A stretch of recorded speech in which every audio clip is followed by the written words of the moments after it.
ترجمہ کر دیا غلام، تو غلط ترجمہ ہوگا نا بھائی، یہ عربی والا غلام ہے، اور جس کو اردو میں غلام کہتے ہیں اس کو عربی میں عبد کہتے ہیں، غلام نہیں کہتے اس کو. سمجھتے ہو کہ نہیں سمجھتے؟ تو اسی طرح جب یہ فقہا بیان کرتے ہیں یا علماء کی زبان پہ لفظ آتا ہے کہ 4 مذاہب ہیں اسلام میں، تو لوگ کہتے ہیں اسلام تو ایک ہی مذہب ہے بھائی، 4 کہاں سے آ گئے؟ تو مذہب کا مطلب عربی میں کچھ اور ہے، اردو میں کچھ اور ہے. عربی میں مذہب کا مطلب کیا ہے؟ اردو میں تو مطلب آسان ہے، دین کو کہتے ہیں مذہب، تو دین تو ایک ہی ہے نا، اسلام ہی ہے. وہ 4 تھوڑی ہو سکتے ہیں. سمجھ میں آ رہی ہے بات کہ نہیں آ رہی؟ وہ نہ 4 ہو سکتے ہیں نہ 5 ہو سکتے ہیں، وہ کتنے ہیں؟ وہ ایک ہی. ہم سب کا دین کیا ہے؟ اسلام ہے. عربی میں مذہب کا مطلب کیا ہے؟ اب سمجھو، یہ لفظ نکلا ہے ذہب یذہب سے. ذہب یذہب کا معنی ہے جانا. ذہب یذہب کسے کہتے ہیں؟ ذہب کا معنی گیا، یذہب جاتا ہے یا جائے گا. مذہب جانے کی جگہ. مذہب کسے کہیں گے؟ جانے کی جگہ. تو فزیکلی آپ کہیں جاتے ہیں، اس کو بھی مذہب کہیں گے. رائے کے اعتبار سے آپ کسی رائے کو کی طرف جاتے ہیں، ایک رائے اختیار کرتے ہیں، اس کو بھی آپ کا مذہب کہا جائے گا. یعنی وہ رائے جس کی طرف آپ گئے ہو، وہ رائے جس کی طرف آپ گئے ہو. اب سمجھو بات کو. بخاری مسلم کی حدیث ہے، رسول اللہ صلی اللہ علیہ وسلم نے صحابہ کی ایک جماعت کو بنو قریظہ بھیجا کہ بنو قریظہ پہنچنے سے پہلے تم میں کوئی نماز نہیں پڑھے گا. کلیئر ہو گئی بات؟ صحابہ گئے، عصر کی نماز راستے میں قضا ہونے لگی. اب صحابہ میں رائے کا کیا ہو گیا؟ اختلاف. بعض صحابہ نے کہا کہ ہمیں نبی نے عصر کی نماز راستے میں پڑھنے سے منع کیا تھا، ہمیں حکم دیا تھا مقام پہ پہنچ کے ہی پڑھنا ہے، تم نے اس سے پہلے نہیں پڑھنا، لہذا ہم یہیں پڑھیں گے. یہ خوب اچھی طرح سمجھ لیں، یہ میرا کلپ اگر کسی کی سمجھ میں آ گیا نا، یہ فرقواریت کے نام پہ اور فرقواریت ختم کرنے کے نام پہ جو آپ لوگوں کو الو بنایا جا رہا ہے نا، اس سے آپ ہمیشہ کے لیے نکل جاؤ گے انشاءاللہ. اس بات کو ہلکا نہ سمجھیں، جو میں بھی آپ کے سامنے یہ پوری تقریر کر رہا ہوں. میں جو آج کل لوگ آپ کو ائمہ مجتہدین سے بدگمان کر رہے ہیں نا، اس کا میں آپ کو حل بتا رہا ہوں. نبی صلی اللہ علیہ وسلم نے صحابہ کو حکم دیا کہ عصر کی نماز کوئی بھی بنو قریظہ پہنچنے سے پہلے نہیں پڑھے گا. صحابہ گئے ہیں، راستے میں نماز قضا ہونے لگی. اب صحابہ کی رائے میں کیا ہو گیا؟ اختلاف. جب اختلاف ہو گیا تو بعض صحابہ نے قرآن کو اصل بنایا کہ قرآن کہتا ہے حافظوا علی الصلوات والصلاۃ الوسطی، کہ نمازوں کی حفاظت کرو، خصوصاً درمیانی نماز کی، یعنی عصر کی نماز کی. تو قرآن تو کہہ رہا ہے کہ عصر کی نماز قضا کرنے کا آپ کے پاس آپشن نہیں ہے. بھائی اب سوال پیدا ہوتا ہے، لیکن قرآن یہ بھی تو کہہ رہا ہے کہ نبی کی اطاعت کرو، اور نبی نے راستے میں نماز پڑھنے سے منع کیا. تو انہوں نے قرآن کو اصل بنایا اور نبی کی بات کی تعویل کی. تعویل کیا کی؟ بھائی پیغمبر صلی اللہ علیہ وسلم کے علم میں یہ بات تھوڑی تھی کہ راستے میں عصر قضا ہو جائے گی. آپ نے تو اس لیے کہہ دیا کہ راستے میں خطرہ ہوتا ہے، ڈاکوؤں کا، لڑائی کا خطرہ ہوتا ہے. جیسے ہم جب کسی کو بھیجتے ہیں ہم کہتے ہیں بھائی مقام پہ اطمینان سے نماز پڑھنا، پہنچ کے راستے میں نہیں پڑھ لینا، کہیں مسائل ہو سکتے ہیں راستے میں. سفر میں ہم جا رہے ہوتے ہیں نا، کہتے ہیں یار ابھی چائے وائے پی لیتے ہیں، نماز اطمینان سے مقام پہ پہنچ کے پڑھیں گے. تو ایسے ہی نبی نے اس حیثیت سے فرمایا تھا. نبی کو اگر علم ہوتا کہ قضا ہو جائے گی نماز، تو آپ کیوں منع کرتے نماز پڑھنے سے؟ تو نبی کے علم میں یہ بات تھوڑی تھی. تو ان صحابہ نے قرآن کو ترجیح دی اور حدیث میں کیا کی؟ انہوں نے تعویل کی.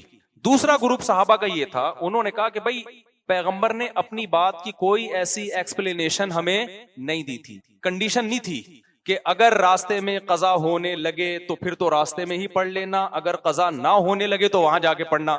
نبی کا حکم مطلق ہے، عام ہے، اس میں کوئی اس طرح کی قیدیں نہیں لگی ہوئی ہیں. تو نبی نے یہ حکم دیا ہے کہ وہاں پہنچ کے ہی پڑھنا.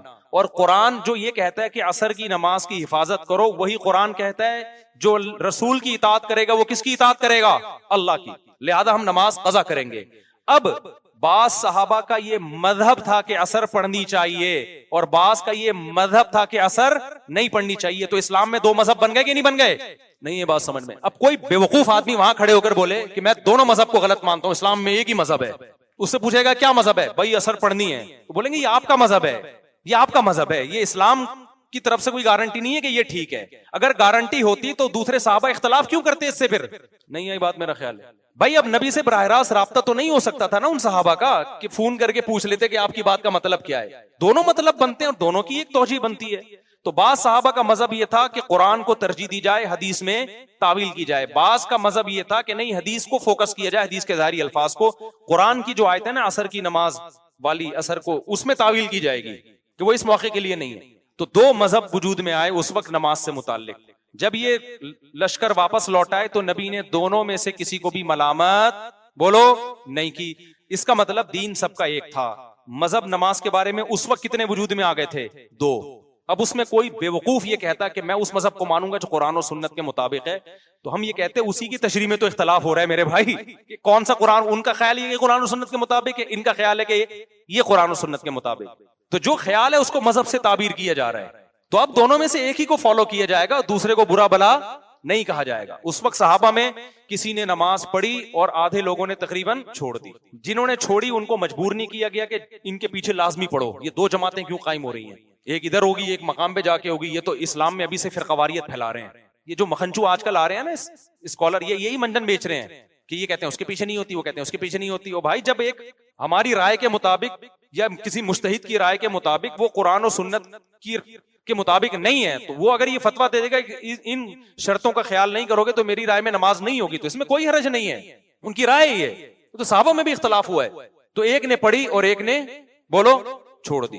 نبی صلی اللہ علیہ وسلم نے دونوں میں سے کسی کو ملامت نہیں کی اور قیامت تک کے لیے ایک اصول بیان کر دیا کہ قرآن و سنت کی تشریح میں جب اختلاف ہوگا اور مختلف مذاہب وجود میں آئیں گے، مذہب اس معنی میں جو عربی کا لفظ ہے، تو یہ سب مذاہب ٹھیک ہوں گے، ان میں سے کسی کو بھی ملامت کرنے کی اجازت نہیں ہوگی.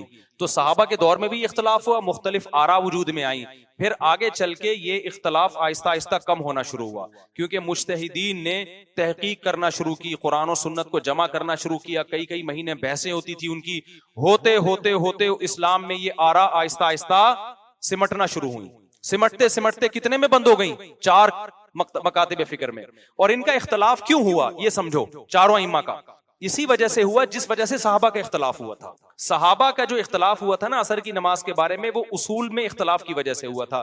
ایک کا اصول یہ تھا کہ قرآن کو اصل بنایا جائے، حدیث میں تعویل کی جائے. ایک کا اصول یہ تھا کہ حدیث کو اصل بنایا جائے، قرآن میں تعویل کی جائے. بالکل یہی اختلاف ابو حنیفہ اور امام شافعی کا ہے. امام شافعی حدیث کو زیادہ ترجیح دیتے ہیں، کس کے مقابلے میں؟ قرآن کے مقابلے میں. وہ کہتے ہیں بھائی قرآن کو سمجھا تو کس نے سب سے زیادہ ہے؟ نبی نے. جبکہ ابو حنیفہ قرآن کو زیادہ ترجیح دیتے ہیں کس کے مقابلے میں؟ حدیث کے مقابلے میں.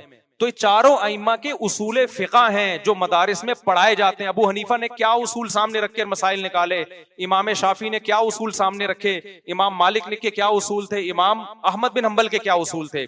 جب ان کا اصول میں اختلاف ہوا اور کسی ایک اصول کے بارے میں بھی 100% صحیح ہونے کی ہمارے پاس قرآن و سنت سے دلیل نہیں ہے، ترجیحات تو ہیں.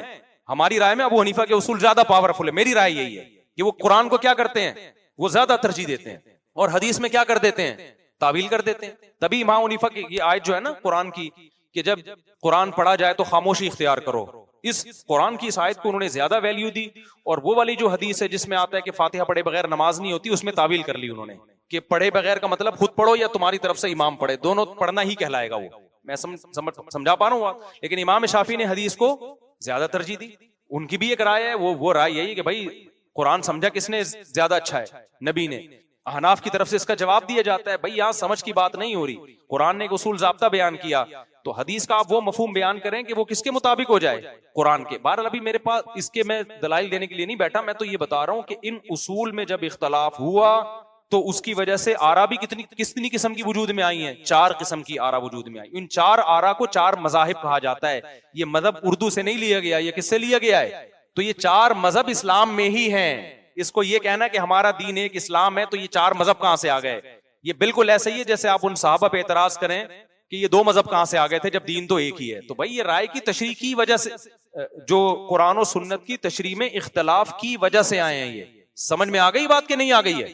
تو اس لیے کوئی ان 4 مذاہب میں سے کسی ایک کو بھی فالو کرتا ہے وہ جنتی ہے، اور وہ دوسرے مذہب کو بھی غلط نہیں قرار دے سکتا. اور آج جو نئے اسکالرز آ رہے ہیں جو آپ کو ان 4 سے ہٹا رہے ہیں، وہ 5واں 6واں 7واں 8واں مذہب وجود میں لے کر آ رہے ہیں. مذہب کا مطلب کیا؟ وہ ایک نئی رائے لے کر آ رہے ہیں. تو ہے وہ بھی رائے میرے بھائی، ہے وہ بھی مذہب، کیونکہ ان کے پاس کوئی ایسا سرٹیفکیٹ نہیں ہے کہ نبی نے ہمیں حکم دیا ہو کہ یہ جو قرآن و سنت کی تشریح کرے گا اس کو ماننا ہے. یہ لوگ کہتے ہیں نا اس کی کیا دلیل ہے کہ نبی نے کہا کہ ابو حنیفہ کو فالو کرو. ان کو بولو اس کی کیا دلیل ہے کہ نبی نے کہا کہ آپ کو فالو کرو. فوراً جواب میں کہتے ہیں ہمیں نہیں کرو، قرآن و سنت کو فالو کرو. فوراً جواب میں کیا ہم حدیث پیش کر رہے ہیں اس کو فالو کرو. اس کو فوراً جواب میں کہا ابو حنیفہ کیا تورات پیش کرتے تھے دلائل میں؟ کیا انجیل سے استدلال کرتے تھے وہ؟ یہ عجیب بات ہے یار، تم قرآن و سنت سے استدلال کر رہے ہو اور ابو حنیفہ شافعی جو تھے نا وہ انگلش کی کتاب میں پڑھ کے استدلال کرتے تھے. یعنی میری سمجھ میں نہیں آ رہا, یہ پتہ نہیں آپ لوگ کی سمجھ میں کیسے آ جاتی ہیں یہ باتیں. تو یہ میرے بھائی یہ منجن ہے, گنتیاں ہیں جو فرقواریت پھیلانے کے لیے ہو رہی ہیں. یہ اس سے فرقواریت کم نہیں ہوگی. تو صدیوں سے مسلمان ان چاروں میں سے کسی ایک کو فالو کرتے آئے ہیں. اس سے فرقواریت کا گلا گھٹ گیا تھا, فرقواریت ختم, کیونکہ ہم نے جب مان لیا کہ شافی بھی برحق ہے تو اب لڑائی جھگڑا کیا ہو گیا, ختم. اب اگر کوئی یہاں ہاتھ باندھ رہا ہے تو میں اس سے پوچھتا ہوں بھائی کیوں باندھ رہے ہو, کہہ رہے یار میں شافی کے مکتب فکر کو فالو کرتا ہوں. بات کیا ہو گئی, ختم. ہمیں پتا ہے یار یہ بھی قرآن و سنت. ہم یہاں ہاتھ باندھ رہے ہیں تو شافی ہمیں کیا کہتے ہیں, بھائی یہ کیوں, بھائی میں ابو حنیفہ کی رائے کو فالو کرتا ہوں. انہوں نے قرآن و سنت سے یہ سمجھا کہ ہاتھ کہاں باندھنے چاہیے, یہاں. لیکن یہ لوگ کیا کہتے ہیں آج کے اسکالر, نہ ہم ادھر نہ ہم اس کو جس کو نبی نے کہا. پھر پھنستے ہیں نا تو پھر بھاگتے ہیں, کہتے ہیں نبی نے کہا ہے سینے پہ ہاتھ باندھو. جب ہم ان سے کہتے ہیں نبی نے کہا ہے سینے پہ ہاتھ باندھو, کہتے ہیں یہ حدیث ابن خزیمہ کے صحیح حدیث ہے, یہ صحیح حدیث ہے, یہاں ہاتھ باندھو. ہم اس صحیح حدیث کو فالو کرتے ہیں. تو اس کا جب میں کہتا ہوں نا ان سے کہ اس کو تو فلاں فلاں نے ضعیف قرار دیا ہے, اس میں تو فلاں فلاں راوی کیا ہے ضعیف, پھر کہتے ہیں ہم البانی کو فالو کرتے ہیں. اس کا مطلب آپ البانی کی رائے کو ہم پہ زبردستی تھوپ رہے ہو میرے بھائی.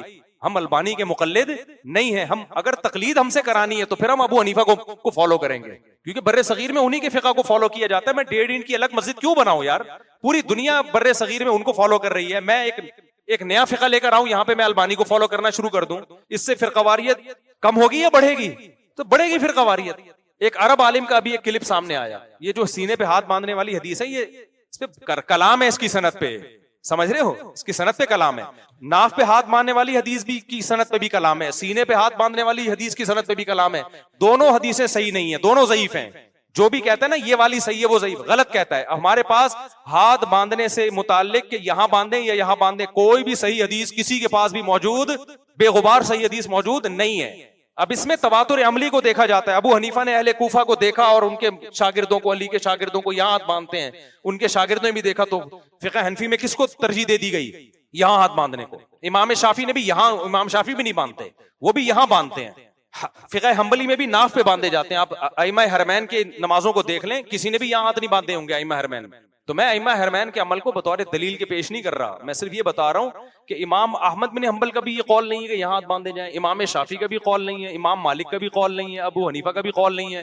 تو یار ان سب کو وہ حدیثیں ان کی نظروں سے اوجھل رہ گئی, کیسی باتیں کر رہے ہو یار.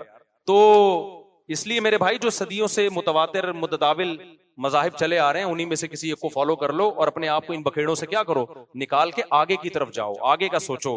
امت سے زنا کیسے چھڑوانا ہے, سود کیسے چھڑوانا ہے, عورتوں میں پردہ کیسے لانا ہے, 4 شادیوں کو کیسے پروموٹ کرنا ہے تاکہ نسل بڑھے اور عورتیں زنا سے بچیں, ماں باپ کو اولڈ ہاؤس سے نکال کے لاؤ گھروں میں. ان چیزوں کو فوکس کرو.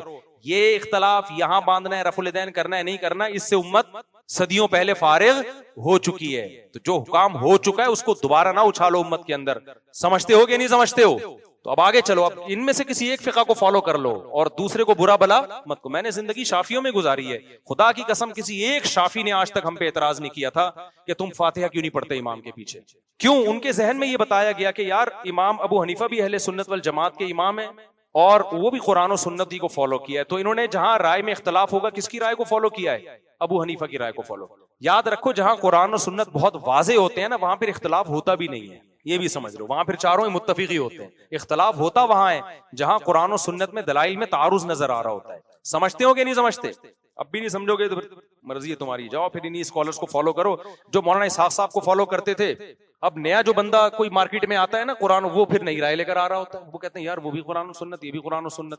پھر تیسرا آئے گا وہ ایک نئی رائے لے کر آ رہا ہوگا, پھر ان کے سامنے البانی کا قول پیش کر دو. تو اب میں نے البانی کا قول کہیں پڑھا ہے کہ عورتیں صفا مروہ میں دوڑیں گی, لیکن میں بھی اس کتاب کا حوالہ نہیں ملا مجھے, اس لیے میں یقینی طور پہ یہ نہیں کہہ رہا. میں نے ایک پیشگوئی کی تھی نا کہ دیکھنا اب یہ لوگ جیسے عورتوں کو مردوں کی طرح نماز پڑھواتی ہیں نا انہوں نے, اور دلیل یہ دی کہ حدیث نہیں ہے. تو حدیث تو اس پہ بھی نہیں ہے کہ عورتیں صفا مروہ میں چلیں گی دوڑیں گی, نہیں, اس پر کوئی حدیث ہمارے پاس موجود نہیں ہے. حدیث ہے تو اس کے اگینسٹ ہے. وہ حدیث کیا ہے؟ نبی نے فرمایا مجھ سے حج سیکھو. کیا مطلب؟ جیسے میں نے حج کیا ویسے کرو. تو نبی تو دوڑے ہیں نا, دوڑے ہیں. ایک حضرت عائشہ کا قول پیش کیا جاتا ہے کہ ہم نہیں دوڑتی تو تم بھی نہ دوڑو. تو حضرت عائشہ کی تقلید ہو گئی نا, نبی سے تو ثابت نہیں ہے. اور وہ اس کی سند پہ بھی کلام ہے حضرت عائشہ کا جو یہ قول ہے، اس کی سند بھی مضبوط سند نہیں ہے. تو لہذا البانی نے یہ فتویٰ دے دیا کہ عورتیں کیا کریں گی، چلیں گی، دوڑیں گی نہیں. اور دلیل یہ دی ہے کہ حضرت حاضرہ تو عورت تھی، وہ تو دوڑی تھی. میں نے یہ چند دن پہلے پیش گوئی کی تھی کہ یہ اجماعی مسئلہ ہے کہ عورت چلے گی دوڑے گی نہیں. اب یہ لوگ قرآن و سنت کے نام پہ اس مسئلے کو بھی چینج کریں گے. 1400 سال کے بعد جا کے اسلام کی تشریح ہو رہی ہے. تو مجھے نیٹ پہ مل گیا کہ البانی کا یہی قول ہے، لیکن میں یقینی پھر بھی نہیں کہتا، کیونکہ میں نے جب تک اصل کتابوں سے میں نہ نکال لوں تو میں خالی انٹرنیٹ کے حوالوں پر اعتماد نہیں کرتا. تو اگلے اتوار کو انشاءاللہ میں نکال کے لاؤں گا، نہیں ملا تو پھر میں رجوع کا اعلان کر دوں گا. لیکن البانی کا مسئلہ نہیں ہے، یہ تو نیا کوئی نہ کوئی اسکالر، البانی نہیں ہے تو کوئی نیا اسکالر پیدا ہو جائے گا جو یہ کہے گا کہ جب عورتوں مردوں کی نماز میں فرق حدیث سے ثابت نہیں ہے تو عورتوں مردوں کے حج میں فرق بھی تو حدیث سے ثابت نہیں ہے. لہذا میرا فتویٰ ہے کہ عورتیں صفا مروہ میں چلیں گی، دوڑیں گی، چلیں گی نہیں. جب سارے اس کے خلاف ہو جائیں گے کہ یہ تو اجماع کے خلاف بات کر رہا ہے، پھر وہ کیا کہیں گے، میں قرآن و سنت کو مانتا ہوں، حدیث کا ریفرنس چاہیے، یہ مولوی اپنا منجن بیچ رہے ہیں. صحیح ہے. اب پھر ہم چیختے رہ جائیں گے کہ یار یہ 1400 سال سے امت قرآن و سنت پہ عمل نہیں کر رہی تھی کیا؟ اب آپ ہمیں آ کے بتائیں گے. یہی بات ہم عورتوں مردوں کی نماز میں فرق سے بارے میں کہتے ہیں. یار صدیوں سے چاروں فقہا اس پر متفق ہیں، ساری فقہ کی کتابوں میں لکھا ہے کہ عورت سمٹ کے نماز پڑھے گی. یہ اب جا کے چینج ہوا ہے فتویٰ، صدیوں پہلے نہیں ملتا ہمیں اس کا وجود کوئی کہ عورتیں مردوں کی طرح. تو جیسے یہ فتویٰ چلا دیا اور اس پہ قرآن و سنت کا لیبل لگا دیا، ایسے ہی میرے بھائی اب عورتوں کو بھی صفا مروہ میں کیا کروایا جائے گا، دوڑایا جائے گا اور لیبل لگایا جائے گا کہ حدیث میں آتا ہے ایسے حج کرو جیسے میں نے. تو عورت کا حج الگ ہوگا، مرد کا الگ طریقے سے. اس پر وہ کہیں گے ہمارے پاس کوئی دلیل حدیث سے موجود نہیں ہے. تو اس لیے میرے بھائی امت اس سے سمٹنے کے بجائے کیا ہوگی، بیڑا غرق ہونے والا ہے امت کا. ٹھیک ہے نا، بیڑا غرق. ایک آخری بات کر کے اس ٹاپک کو ختم کر دیتا ہوں تاکہ بات مکمل ہو جائے. ابھی سعودی عرب کے کسی عالم کا کلپ آیا، انہوں نے کہا کہ بھائی اس پہ کوئی دلیل نہیں ہے کہ چاروں فقہ میں سے کسی ایک کو فالو کیا جائے. تو اگر کوئی کرتا ہے تو ٹھیک. عرب میں اتنا اعتدال ہے کہ وہ کہتے ہیں کہ اگر کوئی کرتا ہے تو غلط نہیں ہے، لیکن جو ان کے سلفی علماء ہیں، لیکن وہ کہتے ہیں اس کی دلیل نہیں ہے، تو اگر ہم پانچواں بنا لیں تو بھی کوئی حرج نہیں ہے. تو ہم جو ہے نا پانچواں فقہ مرتب کریں گے آج کے زمانے کے حساب سے.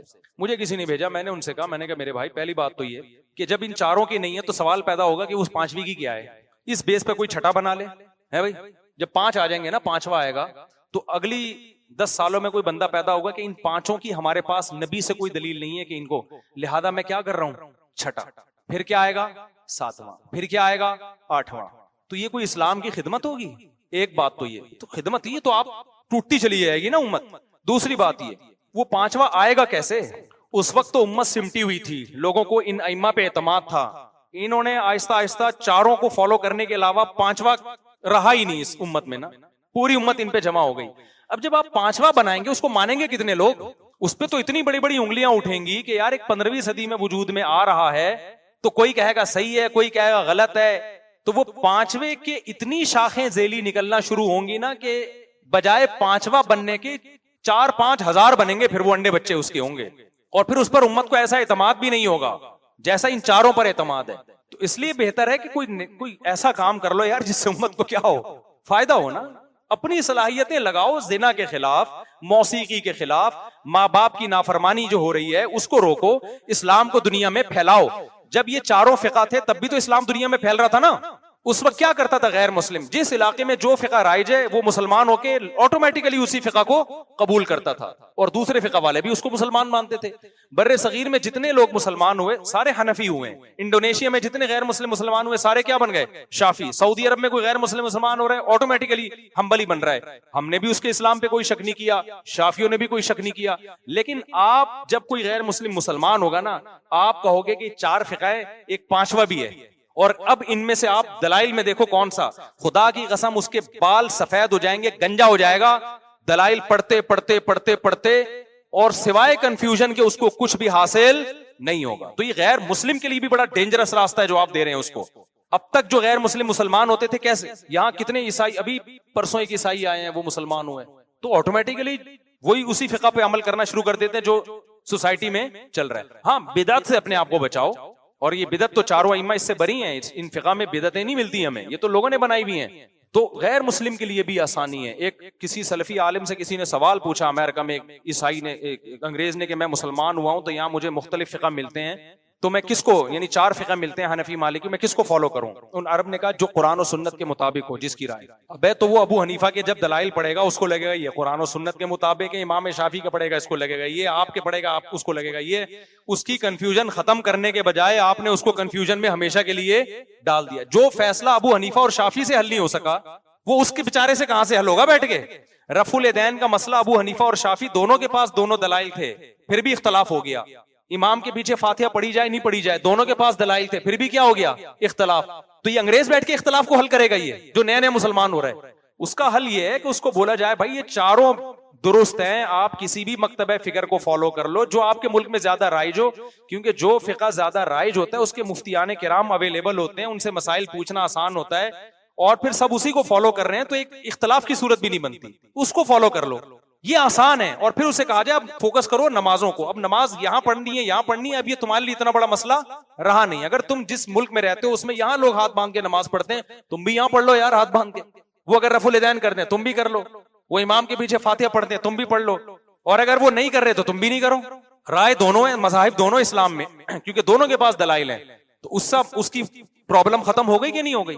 پھر وہ کہے گا میں کروں کیا؟ بھائی اب فوکس نماز کو کرو, جیسے بھی چاہو پڑھو, لیکن اب پڑھنا ہے تم نے, اب روزہ تم نے رکھنا ہے. اب ماں باپ کو اولڈ ہاؤس میں نہیں رکھنا, اب گھر میں رکھنا ہے تم نے, چاہے غیر مسلم بھی کیوں نہ ہو. زنا سے تم نے بچنا ہے, شراب سے تم نے بچنا ہے, کیونکہ اس پہ چاروں کا اتفاق ہے, یہ کوئی اختلافی مسئلہ نہیں ہے. خدا کی قسم یہ آسان ہے. اور آج کل کے اسکالرز قرآن و سنت کے نام پہ جو لوگوں کو آوارہ بنا رہے ہیں نا, مجھے پتا ہے کہ یہ آوارہ کا لفظ بڑا نامناسب ہے, لیکن اس میں لیبل قرآن و سنت کا ہے, مگر پھیل رہی ہے آوارہ گردی.